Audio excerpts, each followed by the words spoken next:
clear of the closing doors, please.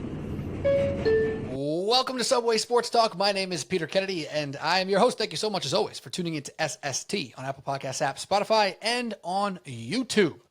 Joining me today to talk NBA Finals. Denver Nuggets taking on the Miami Heat. A matchup that never really would have made sense outside of a bubble playoff near matchup a few years back, and it wasn't even that near. Now we have a 1 seed versus an 8 seed in the NBA Finals. It's exciting times, Jokic versus Butler. But first, let me bring in my guest to talk NBA Finals with me. Cody O'Connor in the flesh, by himself. Who needs Pat Boyle is my question. Not us, Pete.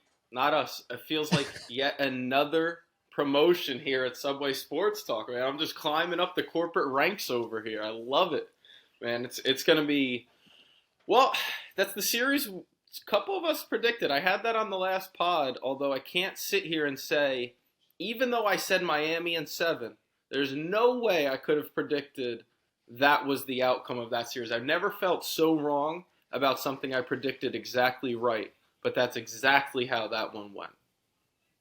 The beauty of the gambling sometimes, right? Sometimes it's the complete opposite where you actually were spot on. Like if the Celtics won in 7 in like a normal fashion, you would have been like, damn, I was right there. Feel pretty good about the process. And this time you got it right and you're like, I feel terrible about that process. That was horrible. I mean, I when they went up 3-0 Miami, I texted you guys and I said, Boston's dead. They're not getting another. They're defeated. You know, this team's throwing in the towel, this, that, and the other. And then they win 3 straight. And I'm like, I'm really going to lose this bet. I'm really going to lose this Miami to win the series bet. And I don't know that there's another team who could go down 3 games in a row there, lose game 6 the way they did. I mean, just that last 3 seconds, a tip in, just a heartbreaker. And you still feel somewhat comfortable with them.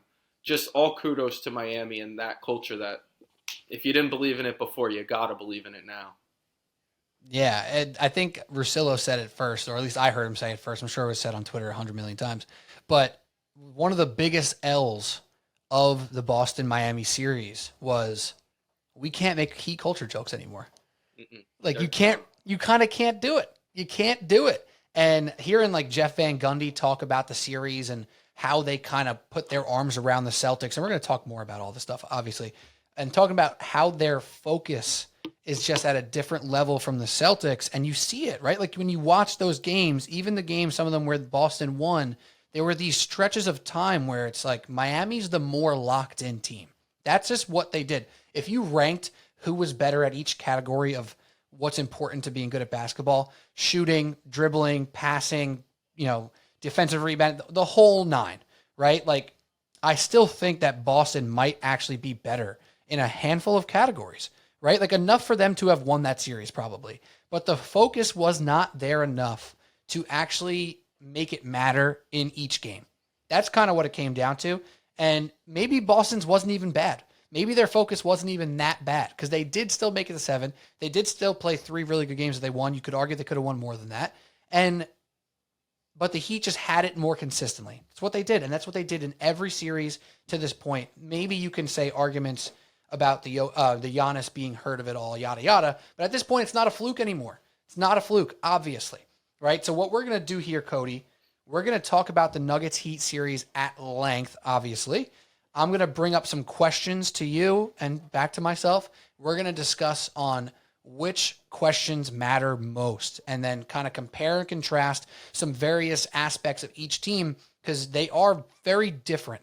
They have some core things that are similar about them from like a movement standpoint offensively. Maybe you can argue that Bam is a mini light Jokic offensively, but obviously not on a different level. Murray, Butler, the whole 9, the whole head-to-head, going to touch all that crap. But first, we're also going to talk about the rest of the East and West and kind of the losers of this year. If you're not first, you're last. Really quick. But even before all that, I just got to say this. Cody, are the Mets back on track? Oh, how I never know with this The team. voice got real high for that one. How I just can never tell. I've never really worried about their lineup. I really haven't all year. Alonso's not hitting, Lindor's not hitting, the Mets don't score runs, and the Twitterverses and the talking heads are just going crazy and like, oh, you got to bring up this guy, this guy, this guy, and this guy, and get rid of all the rest of the guys who got you to 101 wins last year. You had to pump the brakes a little bit. My concern with them has been and will be their pitching staff. Because, yes, we knew going in, these guys are older, right? Scherzer, Verlander, obviously, but also the bullpen, right? David Robertson and Adam Ottavino and some of these guys that you're very heavily reliant on. But what makes me nervous is those depth pieces that I was counting on, a Tyler McGill, David Peterson, even Lucchesi to some extent, and it's not like he's been super disappointing, but he's not up with the ball club right now. The other two have been incredibly disappointing. But tonight you got back-to-back starts, really great starts from Carlos Carrasco, which is a huge sign in a positive direction. You've got Jose Quintana looming. You probably need to add, but if the arms stay healthy, if your starting staff gives you the length you need, the team will hit and they'll be right back in the mix. So yeah, I guess they're back on track. I've gone from thinking, are they going to be sellers at the deadline, the number one payroll in baseball, to, all right, maybe they've righted the ship. I can breathe a little bit easier. We got 1 inning left here in Philly, or at home against Philly. Close this out for a series win. Robertson's on the hill as we speak. So what I'm thinking about from your answer there, and there's a little bit of a Subway Sports Talk parallel here. If I ask if they're getting back on the track, they are. They're just not on the track yet. They're getting back on, right? They're still kind of, they're at the station. Yeah. You know, they're under the little roof in case it rains. They got a coat in case it gets cold, but they're not on the track yet. But they're like right there. They got their ticket and they're on the track. It's kind of how I feel too. It's one of those things where thankfully I wasn't doing what I often do during a Mets season like this. Like last year, I was betting on the Mets all the time. I was just throwing money on the Mets all the time because they were winning a lot. Same with the Yankees. And because the NBA playoffs have been so interesting in the Knicks run, I really wasn't doing that at all. And I actually feel like I'm at a point now where perhaps there's some value now to bet on the Mets and Yankees again, right? Like I love doing a Mets-Yankees moneyline parlay plus like 180 or whatever. It worked so well last year. Worked a lot. We're almost there. I think we might be there. Might be some time for some value there. But nonetheless, that's enough Mets talk. Just want to get your thoughts there. Pick your brain for a second. Because obviously we got a ton of basketball to talk about. Subway Sports Talk, Apple Podcast app, Spotify, YouTube, the whole nine. You guys know what to do. If you're hearing me say these words, you found us somewhere. So don't forget to subscribe, rate, review. Leave that on your podcast apps as well as subscribe, hit the notification bell on YouTube. Drop a comment. That helps the algorithm. Cody, before we get into Nuggets Heat and break down how we think this series is going to play out from a matchup perspective, legacy perspective, and everything in between, I got to ask you a question about the rest of the East and the rest of the West. Because a lot of teams are disappointed right now, some of which should be very disappointed, some of which should be proud of their first round appearance, their second round appearance, like the Knicks perhaps. Some people should be proud and still feel a little disappointed. So let me ask you this question. Go into your crystal ball after the draft, after the offseason, into next season. What team that's not currently in the finals do you think has the best chance to be there next year? Well, the thing is, and we know this from watching year after year, is how much changes from now to November when the season starts, or October when the season starts. In the East, we'll start out East, and I feel like as much as I dislike this team and this city, they just added Nick Nurse, and I have this belief in Joel Embiid. They can't get past the second round. It's my favorite thing to watch and to see them, blow up in that second round, especially when they're favored or when it seems like this year they're up 3-2 and they're finally going to do it. But I really like Nick Nurse, so Philly's a team that I'll watch out for. I told you beforehand, I don't want to do the boring Bucks because we assume they'll be back in the mix. Again, a lot will change. But how about Cleveland? How about the Cavaliers? And maybe it's that big leap from those young guys. Darius Garland we talked a lot about, but maybe Evan Mobley takes that big leap, like the one that we really want to see, that I was hoping we were going to see from RJ this year. And it took a while. He still had some success in the playoffs, but I was hoping for this huge leap from RJ to all-star territory. If you get that from Evan Mobley, You've got a team that is starting to gel. You know, they've played a full year together. I think that's a team to look out for outside of those top, you know, juggernaut type teams like Milwaukee or Philly or maybe Boston, unless they don't end up signing Jaylen Brown to that supermax. So out east, I would say that's, you know, those are a couple teams I'm looking at. And out west, Well, let's stay on the East then for now, all and right, then go we'll do the ahead. West after. Rock your east. Yeah, because I think that's a good answer. It's tough because you look at all these situations, and it's really easy to poke holes in every single one at this point. Like Mm-hmm. the Sixers, you said the Sixers, right? Like Harden, boom, Nick Nurse. big time hole. What's happening there? Are they paying him? If they pay him, what else can they do?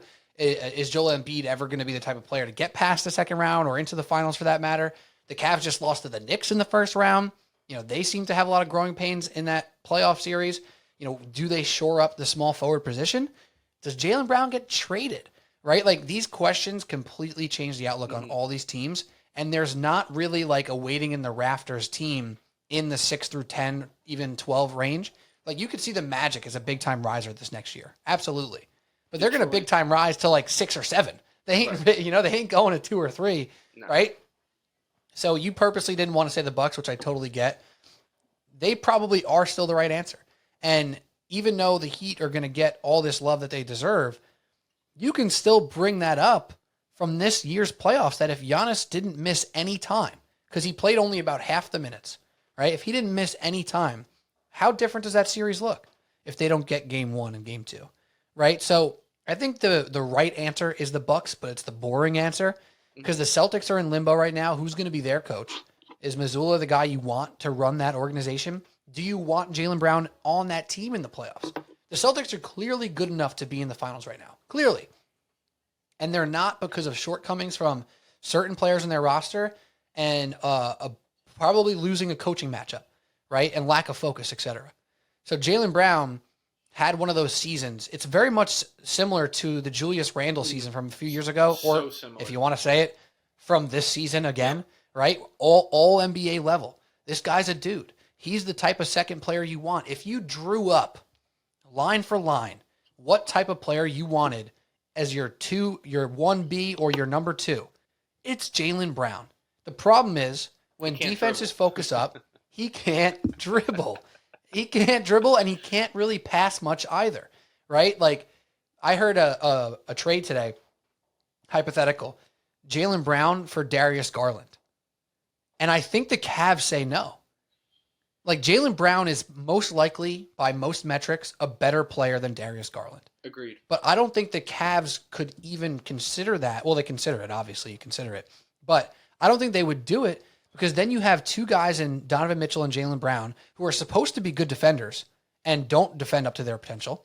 And they're not really good ball movement type guys. They don't fit together. And now the Cavs have a point guard problem. And, you know, the Celtics, you can argue, maybe better offensively, but maybe they're worse without Jaylen Brown. I don't know. Whatever. But the Cavs probably say no. Yeah. That's kind of weird. That's a weird thing to think about. Is so tough to figure out because he does so many things so well, and then that infuriating, and it was so evident in Game 7 here. I mean, it was infuriating. Even watching and rooting for Miami, to see him just turn the ball over time and time again when he's such a capable player. And it's like, damn, like, can you either draw something up so he doesn't really have to dribble? He either gets the ball in that high post where he's one or two dribbles and he's at the spot he wants to be at, or figure out some other way to get some attention off of him. Because, I mean, once he takes like 3 or 4 dribbles, it's almost like you're like, oh, too much, Jaylen. Like, you have to pick the ball up now or there it goes. And it was just time and time again. And he's so young. This is so, it's weird about the Celtics. He's so young, but he's got so much playoff experience. You start to wonder, is this just who he is now? Like, we've seen it a lot. We've seen them in how many Game 7s? I'm pretty sure they have played over. Was it over 100 playoff games together now that I was seeing that graphic as a unit? It's him been and Jason Tatum. I mean, it's been like 5 years, right? And they've playoff gone games. You know, they've gone to the conference finals 4 times out of 5 years or something along those lines, right? I mean, 20 games a year. It would make sense. They've made to the conference finals or finals like every year. Yeah. And that's crazy. It's tough to kind of look at it like, oh, we have to do something different. Like, it's almost a failure, but there's got to, you know, it's just weird. It's almost too weird to figure out. And not to nerd out too hard, but this is something that people, if they don't know about already, and you and I are probably aware of it because we listened to the Russillo Simmons episode where they talked about it, but this cap is changing. Yeah, the cap's going to go up a little bit, but the way the luxury tax is going to work and the two different tiers of luxury tax, it's going to really hamstring people. And you're paying Jason Tatum and Jaylen Brown like combined 100 mil a year in a year or two.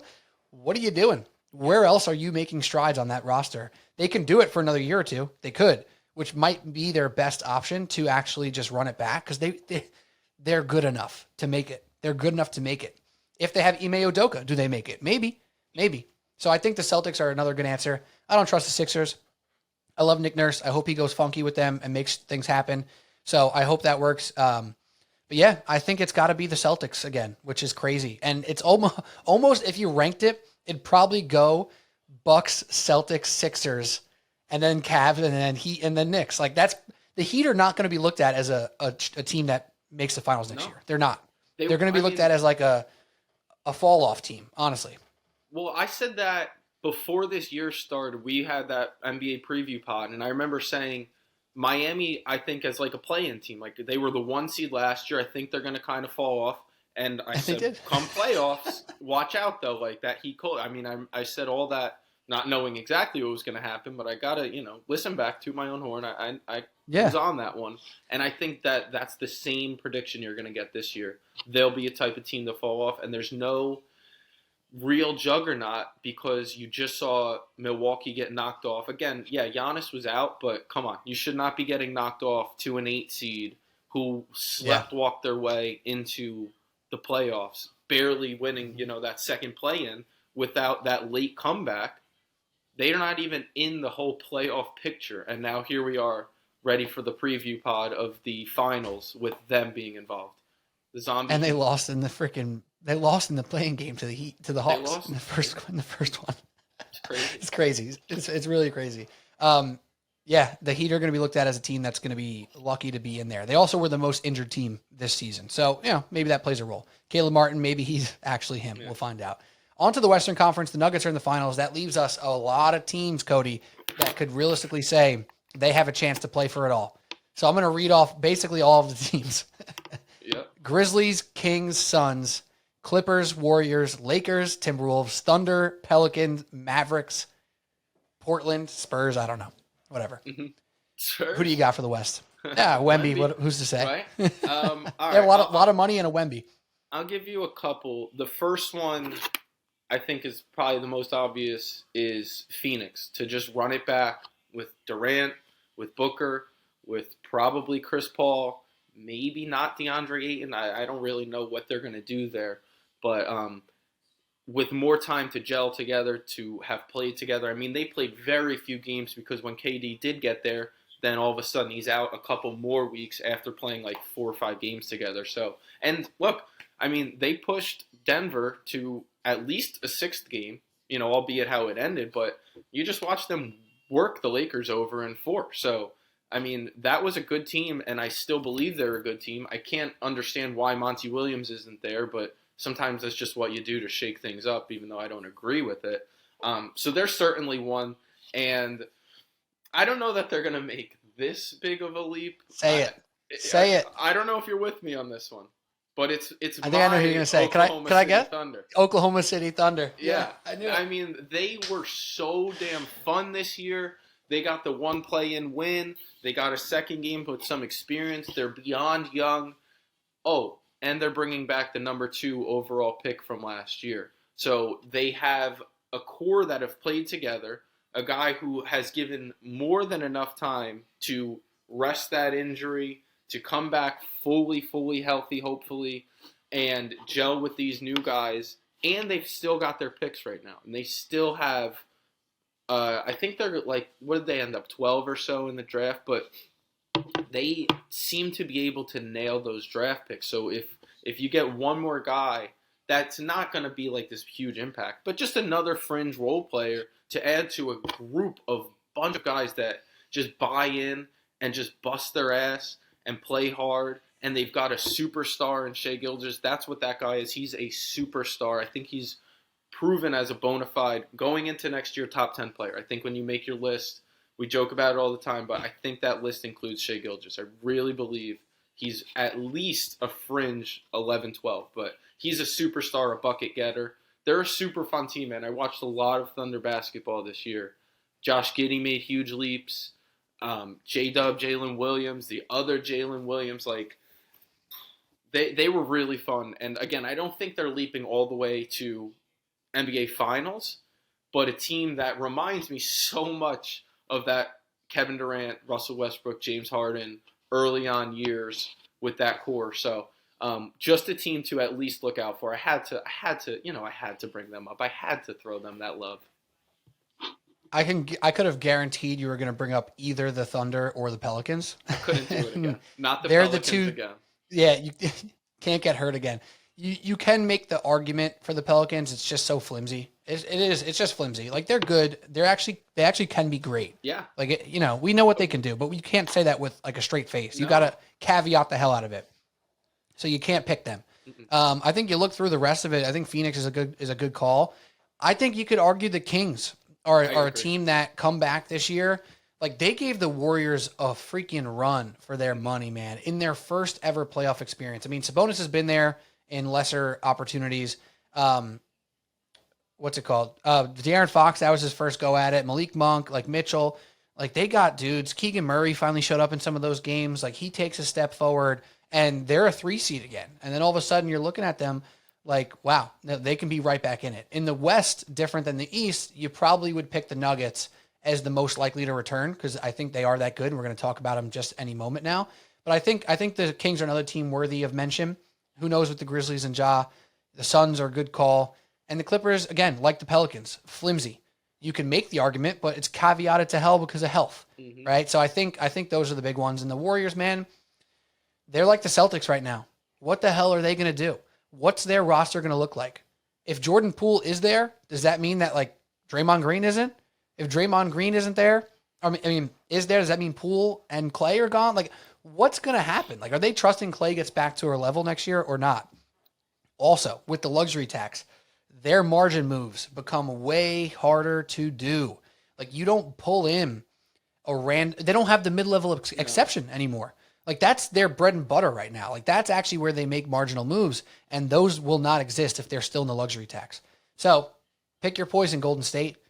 Is it going to be Jordan Poole gone to bring in 2 lesser guys at like minimum contracts? Like, that's kind of the math right now for them. So they're another difficult one. But Nuggets are probably the favorite there. Yeah. Glad you brought up the Kings, all right. though.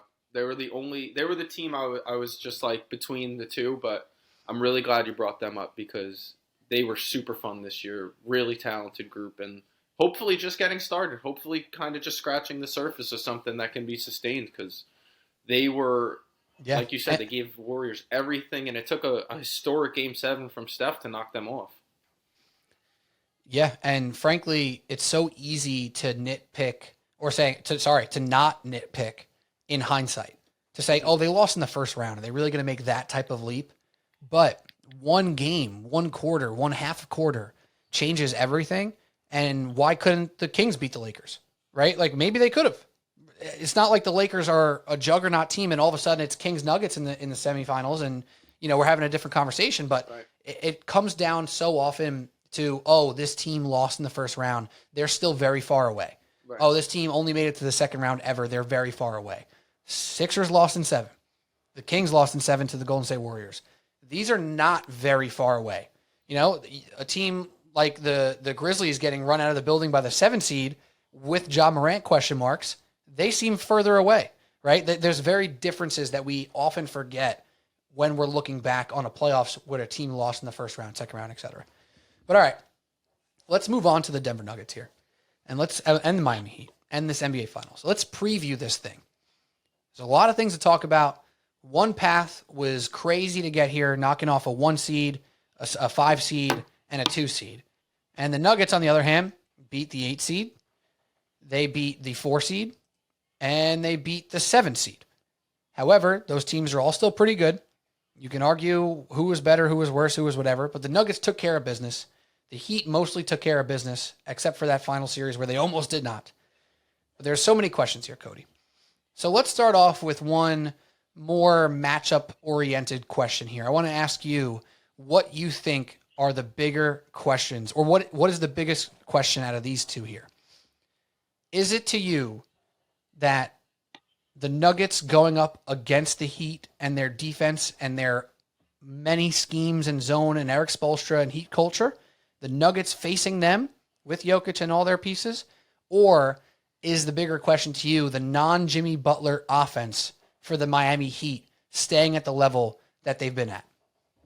Yeah, I think it's the second one, because more so in that first part, you're asking me about kind of the others, right? Because we think we know where we're going to get from Joker, but because of what we know we're getting from Joker, it's not something that's unsustainable. They get so many good looks. I mean, it seems every possession they pick, just have the right play, the right shot, the backdoor cut that leads to the easy two when you really need to get a basket, just something like that. And I just feel like that's not just going to stop. I don't see that just coming to a stop. What my question is can Miami with Gabe Vincent, can Caleb Martin keep up what he did? Because he was phenomenal. He probably, I think you even tweeted it, right, that he's going to get a bag. I think you said something about Cody Martin getting paid, correct?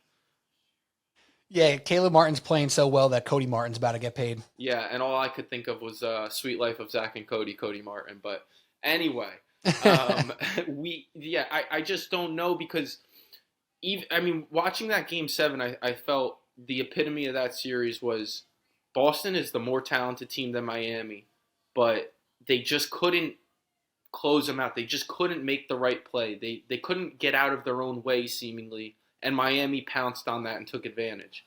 I don't think Denver's going to do that. So to me, my question is, can the non-Jimmy Butler guys have your 15, 20-point performances that you need to hang around with the Nuggets team, who I think is still going to be able to score despite a very good defensive team in Miami? I just think Joker overcomes any defense, even the great mind of Eric Spoelstra, even the beautiful leadership of Jimmy Butler. I just don't know that that's enough because Joker is just on such a different level right now, at least from what we last saw. I don't think there's a stopping him. I just don't know that Miami can hang with them points and go, basket for basket with them, because you're not getting Jaylen Brown just dribbling the ball off his foot and handing it back to you like you got in the Boston series. I think something that I mentioned in our group chat was that Bam Adebayo has to be like superhuman to stop Nikola Jokic here or slow down Nikola Jokic here, because the defense that they employed against the Celtics was so different than what you'll be allowed to do against a Jokic.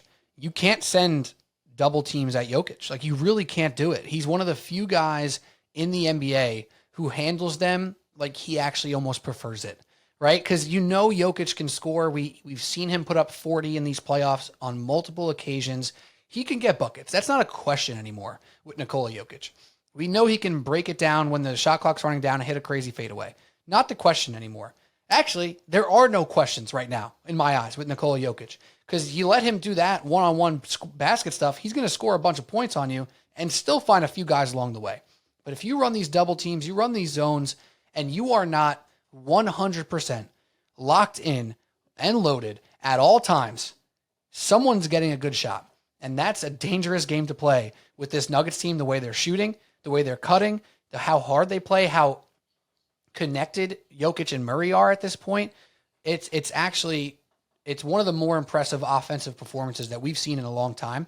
It's reminiscent of the Warriors when they were cooking pre-Kevin Durant, except the gravity point of Steph, it's shifted all the time. Like, he's always running around creating gravity. Jokic is more stationary, just creating the same gravity, and all these little planets rolling around him are just getting open, whether they're for three or for open looks. Absolutely. I think the Heat's hands will be full from a defensive perspective here, and you trust Jokic and these guys to get good looks consistently. Even if the Heat do find a way to slow them down here or there, Jokic is like the number one problem solver in the league. Like, Jimmy Butler was a great problem solver against the Celtics. That's what he did more than he did score, because it wasn't his best scoring series, which we'll talk about in a little bit. Jokic just solves problems all day. That's just what he does, right? So on the other side of it, even going back to the Knicks series, you looked at the Knicks roster versus the Heat roster, and you didn't understand why the Heat would be better offensively. They've been shooting out of their head in this playoff a little bit. Really came down to earth in those final 4 games against Boston. All those others, outside of Caleb Martin, all slowed down. Everybody else, maybe you could say Duncan Robinson got a little better as the series went on. But like Gabe Vincent, Max Strus, Bam Adebayo, even Jimmy Butler, like their numbers are on the decline. So I think from a strength perspective, you talk about the Miami defense, you give the edge to the Denver Nuggets offense. You talk about their strength in numbers for the Heat of being so multiple and connected and the shooters are playing. And you kind of say the Denver Nuggets defense might have enough because you look at Aaron Gordon, you look at Jeff Green, you look at Michael Porter Jr. with all the length that he's had and the rebounding that he's done this year. You look at Bruce Brown and Contavious Caldwell-Pope. That's a good defense too. They're a solid defense. And to see what Gordon and Jeff Green did to LeBron and Jokic was able to do with Davis and those guys were able to do with Davis, that's not that dissimilar from what the Heat are going to try to do on offense.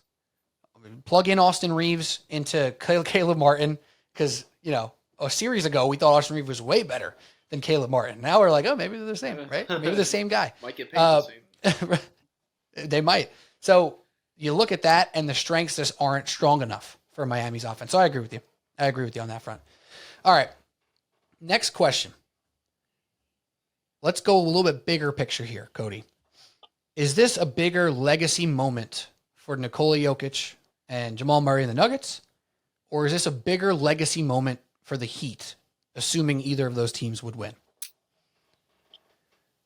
I think it's got to be Joker, Denver, but mostly Joker because he's building up a resume and hopefully a championship would start him on this path of, okay, how far actually is he into this top 50, say, all time, right? He wins a championship. He's probably cemented in around that top 50. He's got back-to-back MVPs. You could argue he could have won a third this year, right? Like, that's rarefied air. He gets a finals MVP most likely with a championship along with it. And you're like, damn.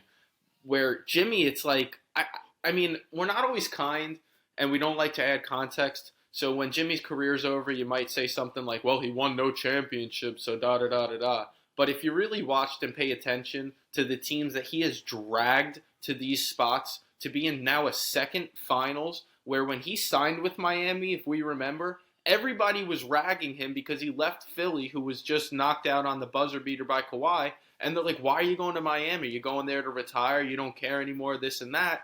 And he's now what? Been to 3 straight conference finals, two out of 3 NBA finals. I mean, to me, at least just watching, his legacy is just building and building. And if he could somehow manage to get this done, that's insane to me.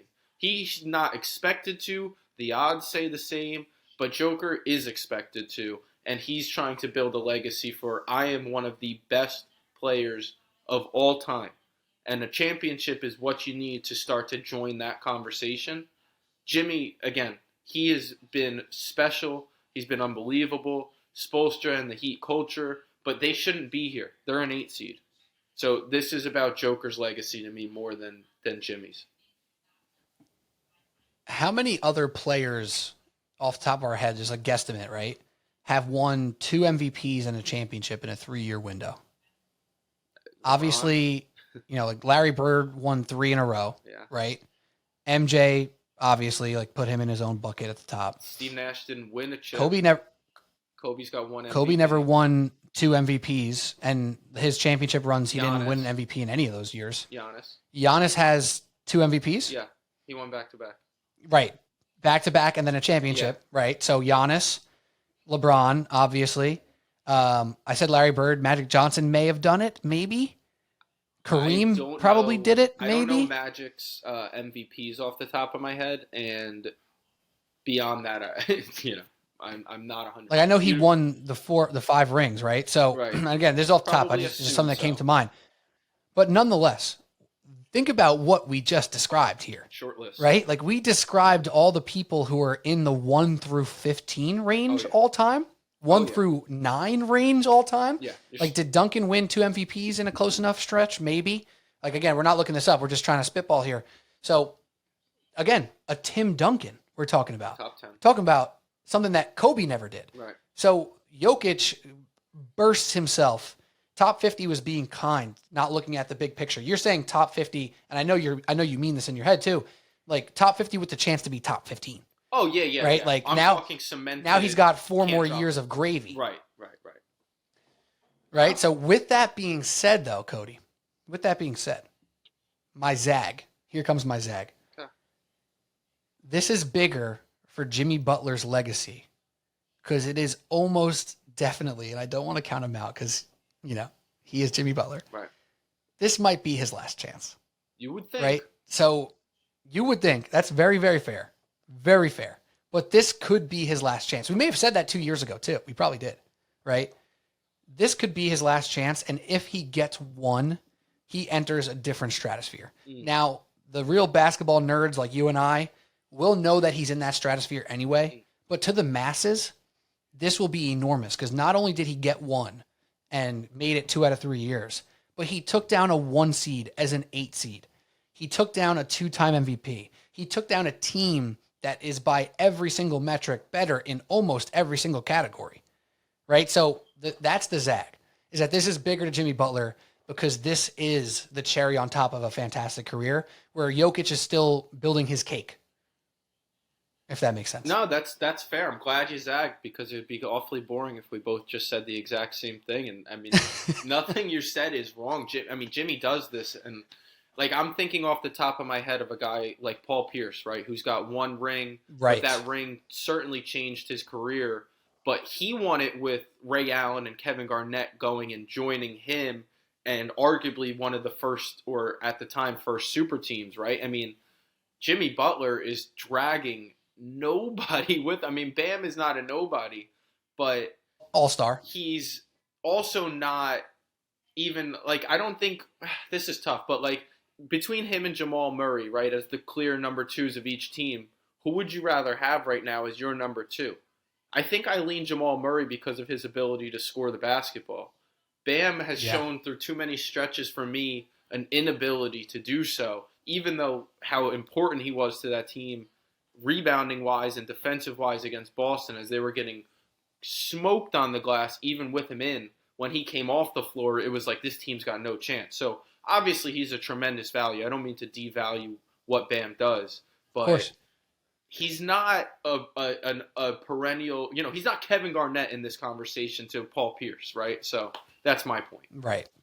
He's like an all-star, fringe all-star, right? Like he could not make it in a given year, right? Like if the forwards and centers in the East are just strong that year, he can be on the outside looking in. But he'll get there. He'll be an all-star a handful of times for sure. He's great. I love Bam. But you're right. He ain't scoring 40 in a playoff game. He ain't carrying an offense for 2 quarters. Jamal Murray could do that 3-4 times in a series. Yeah. There was moments in the Lakers series where Jokic was playing good, not great. Yes. And Murray was playing amazing, right? So I think you're 100% right. Murray, you could bring him into the conversation too. A guy who's never made an all-star team, a guy who's never been looked at yet as one of these top 5, top 10 type guards in the NBA. He's damn sure knocking at that door now. And this creates the whole what if scenario of what if he never got hurt? Is this the Nuggets' 2nd or 3rd finals appearance? Right. Is this Jokic's 4th MVP? Like, these are the types of things that almost get brought up, even though he won the MVP without Murray. Part of it was because he didn't have Murray, but you get the point. Right. So I think the Murray point is extremely important there, and his legacy jumps up too, because, he's a fringe all-star guy, never got in yet. If he wins a championship, it's so much easier for those people to put those votes down. Jamal Murray, Jamal Murray, Jamal Murray. Oh, 24 a game for him? All-star, obviously.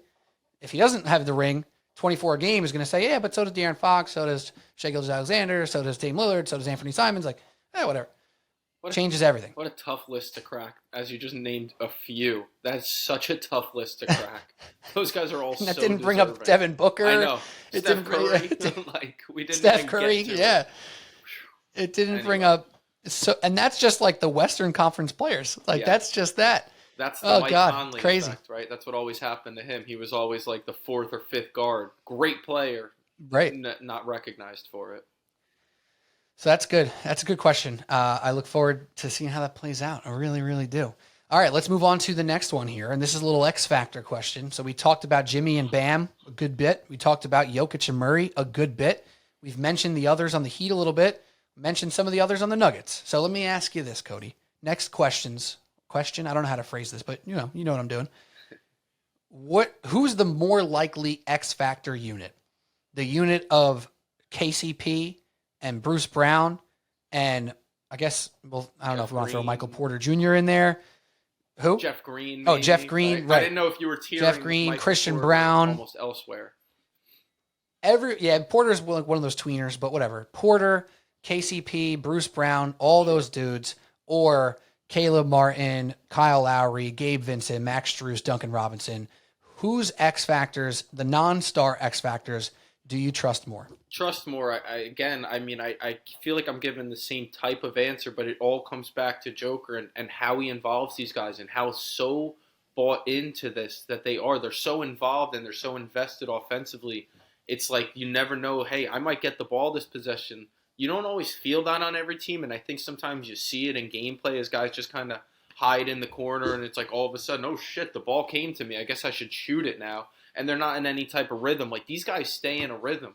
I mean, I joked last podcast a little bit only a little bit, when I said Bruce Brown was going to go for 25 one game. Because he did. I think game one went for like 18 because they just keep these guys so involved and invested. So I think more likely is that Nuggets unit because I think their offense is just this well-oiled machine as a whole. But more importantly is Miami's unit, right? Like, those guys, you need two of them probably every night to have a good shooting night, to have 15 to 20, to have a chance on a nightly basis. So kind of two answers there, but I think more importantly Miami, more likely Denver. I agree.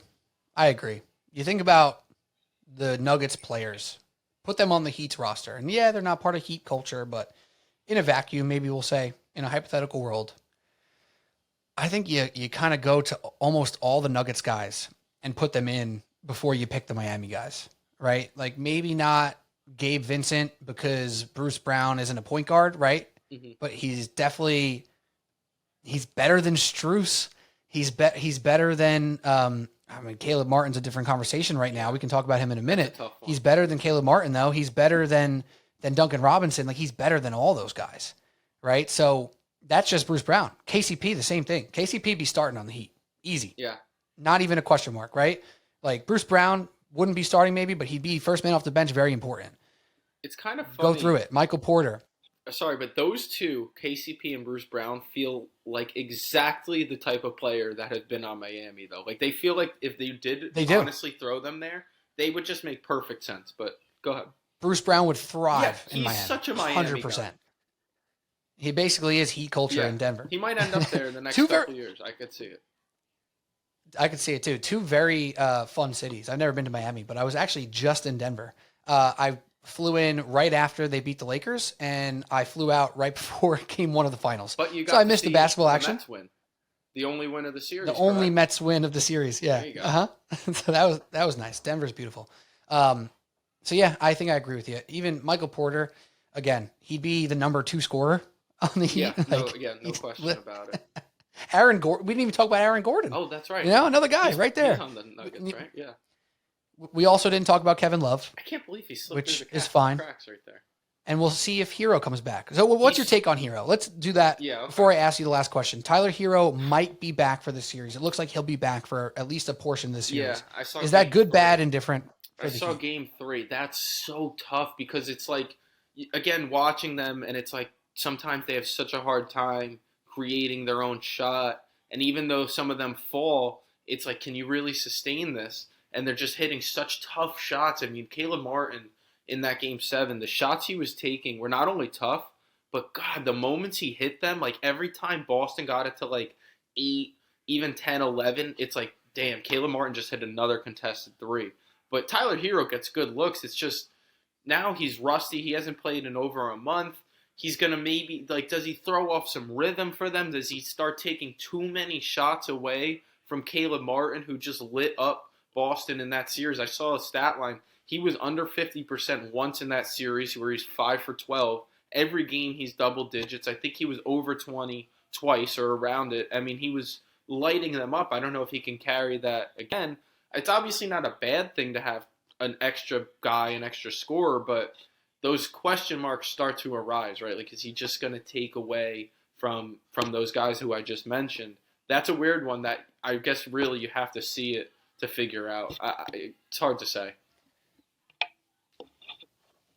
It's especially hard because there's been moments where he's been putting up 20 a game and it hasn't been a winning 20, right? So if he comes in there and scores 20 a game, on the surface, it might look like he's doing what he's supposed to do, but he also may be getting cooked by Jamal Murray and Bruce Brown. He may also be a liability on defense, right? So if that's the case, then would you rather try to play a ugly 98 to 94 type of game without Tyler Hero, or are you going to try to win 120 to 116 with Tyler Hero? Like, that might be how big of a difference this is, because it's not like Gabe Vincent and Max Strus are all world defenders, but the way they fight and the way that they grind defensively is better than Tyler Hero, like by a good margin. Right? He's not a good defender. So that's another question mark. And the other thing is, like, their shooting's been pretty good, right? Like, you look through their roster for the playoffs so far, Jimmy's at 35% on 3.5 attempts per game. That's not like him, but you never doubt Jimmy in the playoffs. Yeah, Caleb Martin's 44% on 5 attempts from 3 this playoffs. That last series was probably even better. Vincent, 39. Strus, 36. Duncan Robinson, 44%. Kyle Lowry, 35%. Kevin Love, 37%. Those are all good numbers. Everyone 35. Right? So those are good. Exactly. Like, it's insane. And this is one of the worst three-point shooting teams in the league this year. And that was with Tyler Hero having a pretty good offensive year, but they couldn't win because they didn't have the defense that they normally do. Right? So it's a very tough question. If he does come back, he better not be in that starting lineup, but I trust Spo with my life to make that right decision. He also kind of has to play himself into shape in the midway point of an NBA Finals. Because, I mean, they say it all the time, and it's so true. Like, there's nothing like playing an actual game, right? So playing yourself into game shape, what's his minutes going to be like? Is he going to be restricted to 15 minutes a game? Is he going to have no restrictions? I mean, it's a hand injury, so you think his conditioning has been still there, but it's not the same. Then you add going into Mile High where the air is a little bit thinner. You know this, Pete. You were just there. I mean, it's a tough thing to do, right? I mean, that's a tall order for anybody. Yeah, you think about sometimes people talk about, and this is going to be one of my next questions, so I'll just do it now. What's the bigger question? It's rest versus flow, right? Like, the Nuggets have been not in a game for a week plus now, or not a week.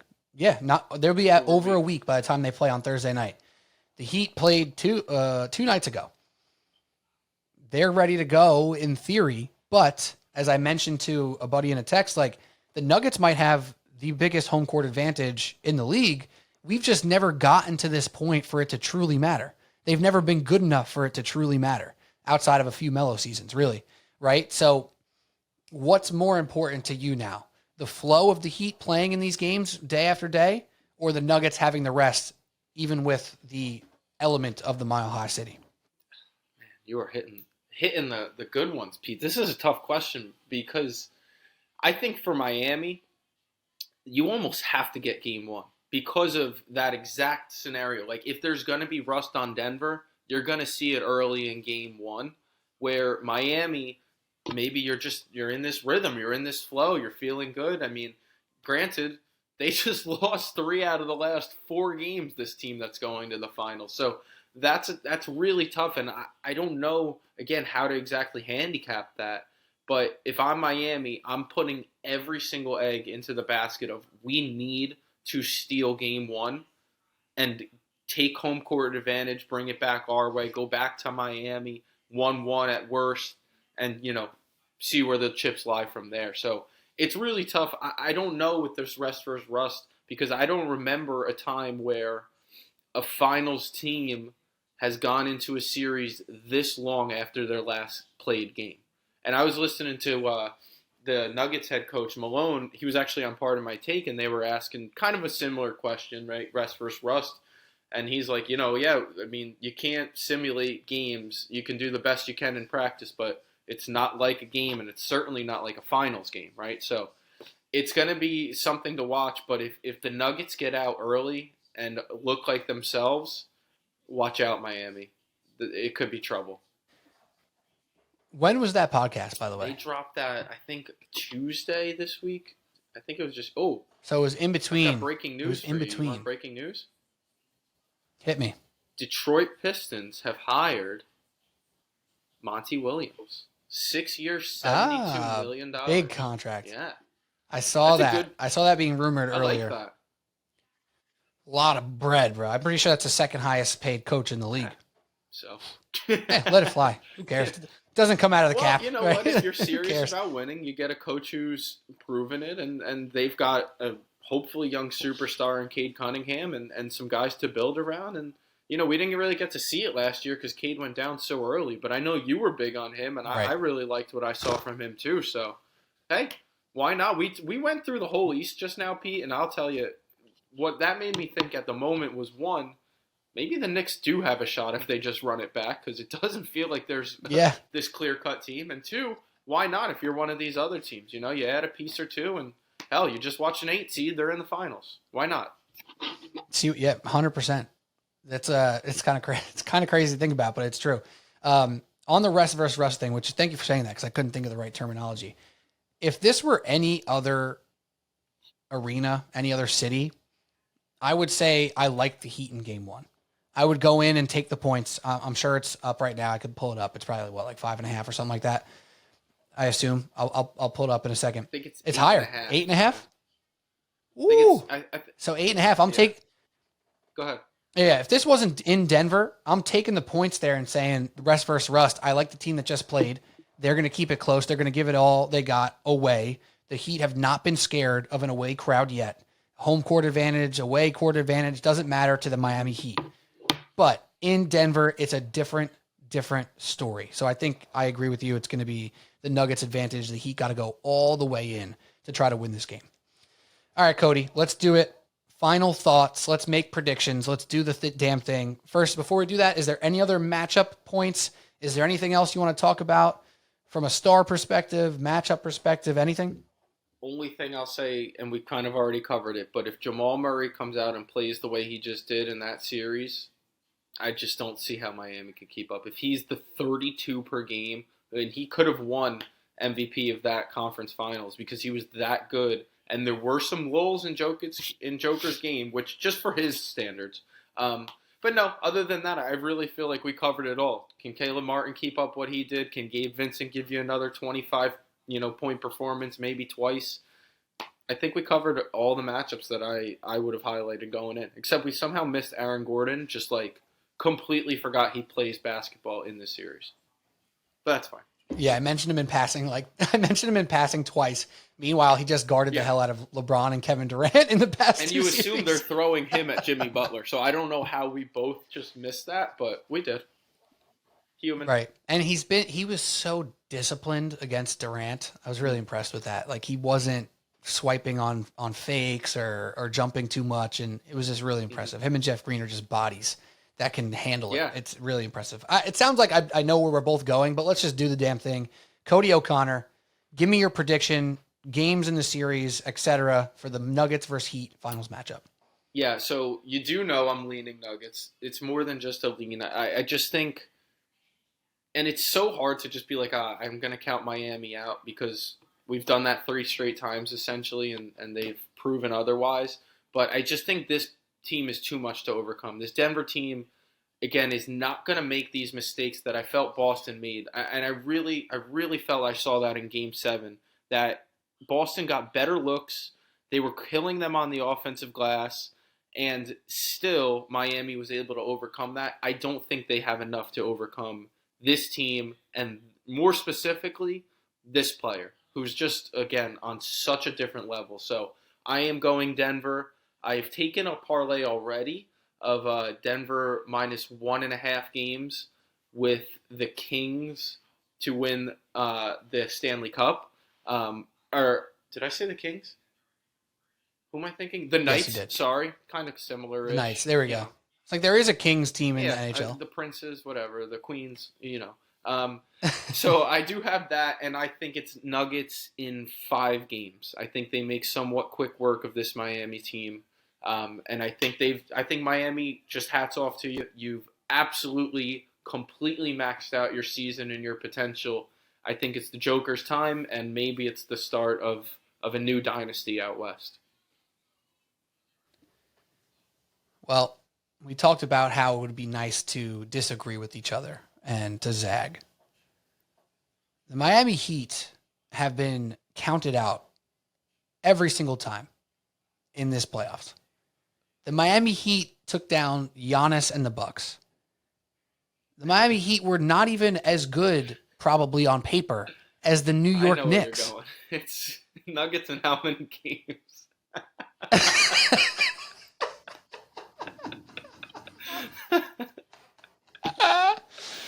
Oh. Nuggets in 6.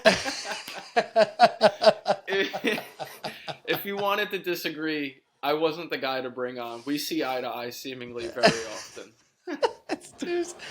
It's too easy, bro. The Nuggets are so much better. It's so much better. And now that you didn't let me do my bit, it's the Heat are gonna win. Either way, I would have looked stupid anyway. But I could have cut out the part where I said Nuggets in 6 and went with that and been like, look at me. Look at me. Now the Nuggets are better, man. Let's be honest. Like, the Heat have been awesome. Like I said, counted out once, twice, 3 times. A 4th time. If you count the first portion of the Celtics series where they were counted out, then when they went up 3-0 and then lost 3 in a row, they were counted out again. It was a 7.5 point spread in Game 7, Cody. I know. The Heat were 7.5 point dogs I bet it. in Game 7 against the Celtics. So did I. It was the easiest bet. I was like, plus 7.5. The Celtics aren't winning this by 30. That ain't happening, right? So, listen, the Heat, tip my cap. Beautiful stuff.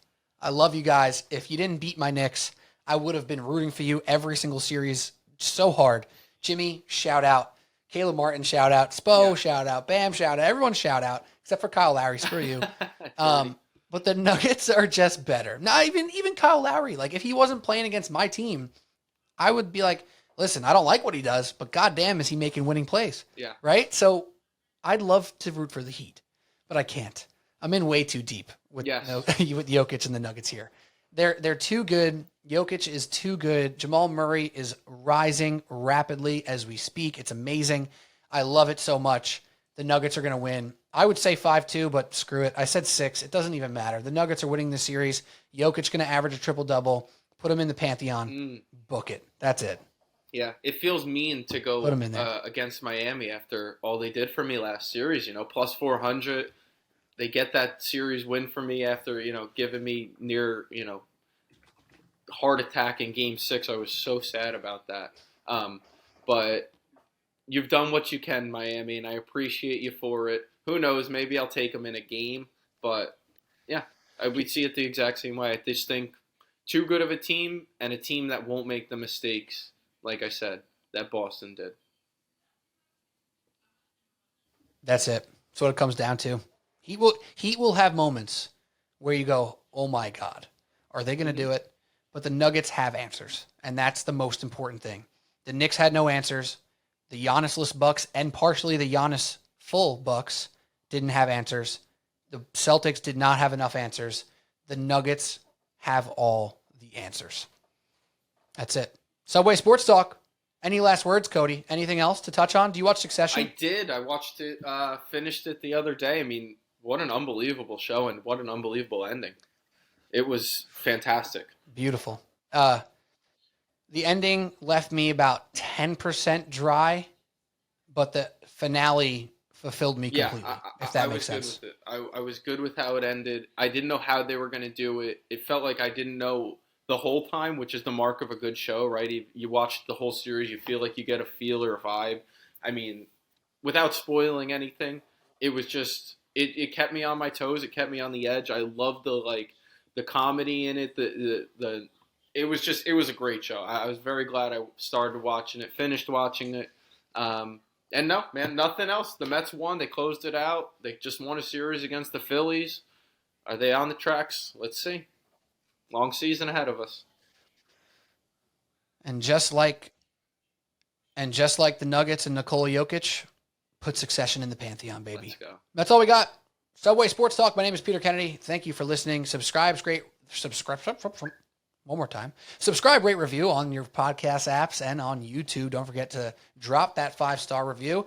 Tell us what you think of the show. Drop a comment on YouTube. Follow us on social media at Subway Sports Talk on Instagram and TikTok, at Subway Sports Talk TLK on Twitter.